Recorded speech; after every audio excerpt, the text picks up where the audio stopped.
عروہ خاشعہ، ابصار آنکھیں، نگاہیں، ہاں ان کی خاشعہ زمین میں گڑی ہوئی ہوں گی، ڈر سے جھکی ہوئی ہوں گی۔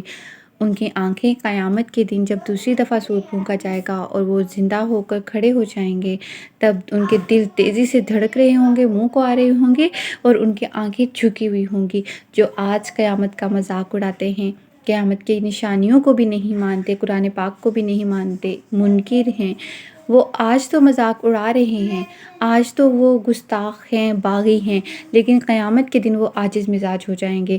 اس دن وہ پچھتا رہے ہوں گے کہ ہم نے کیا کیا۔ یہ تو وہی دن آ گیا جس کا اللہ تعالیٰ نے یا اس کے رسول صلی اللہ علیہ وآلہ وسلم نے وعدہ کیا تھا۔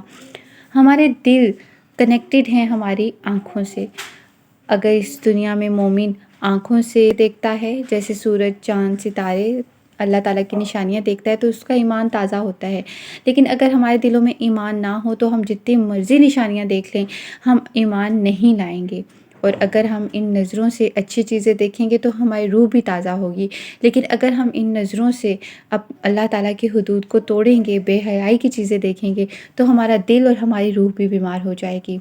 قرآن پاک میں اللہ تعالیٰ قیامت کے بارے میں دو طرح سے بتاتے ہیں، یا تو اس دن جو کچھ واقعات ہوں گے ان کے بارے میں بتاتے ہیں اور ڈراتے ہیں، یا پھر اس دن جو منکروں کا رد عمل ہوگا، ساری چیزوں کو دیکھ کر، اپنے ارد گرد قیامت کی نشانیوں کو پورا ہوتے دیکھ کر اس ریئیکشن کے بارے میں اللہ تعالیٰ بتاتے ہیں۔